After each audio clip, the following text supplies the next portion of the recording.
At what point do you get a call from Trent Reznor, or how does this happen? And are you like, wow, this is really cool because, he brought you up on stage, you played with him and stuff. When does that happen? I met Trent for the first time.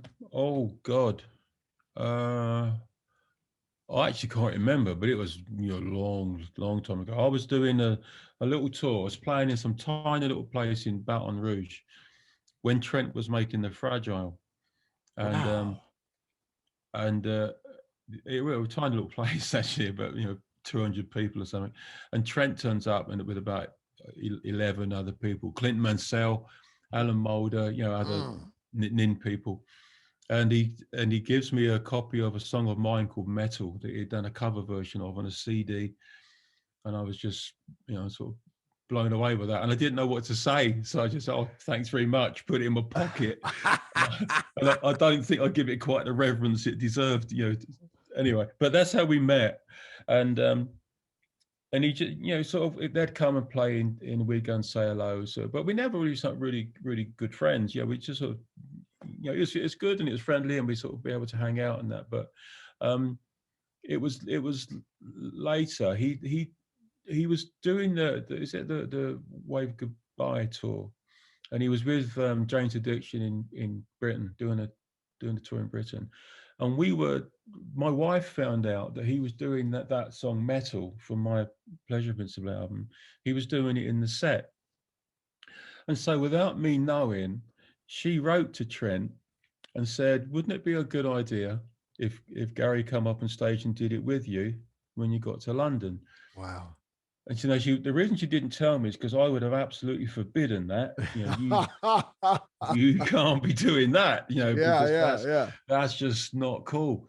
Um, but she got a reply back from Trent about an hour later, just saying, "Great, what a fantastic idea, blah blah." So then she told me, then she Wow. said, it's all done. It's a Yeah, yeah, yeah. done deal. And initially I was sort of really angry that she'd done it, but really really proud and happy at the same time that she'd done it. And what a cool thing to do. And this is all to do because I was actually diagnosed with depression at the time, so I was in a really bad place. I wasn't doing well. Um, the career wasn't great. Just it was a really bad time, and she was really worried about me because my motivation had gone, and I wasn't writing much, and it was just a bad time. And she was really worried, and she was trying to find something that would give me confidence and make me feel good about myself. I hated my music and I hated my history, and I was just, like I say, in a really bad place.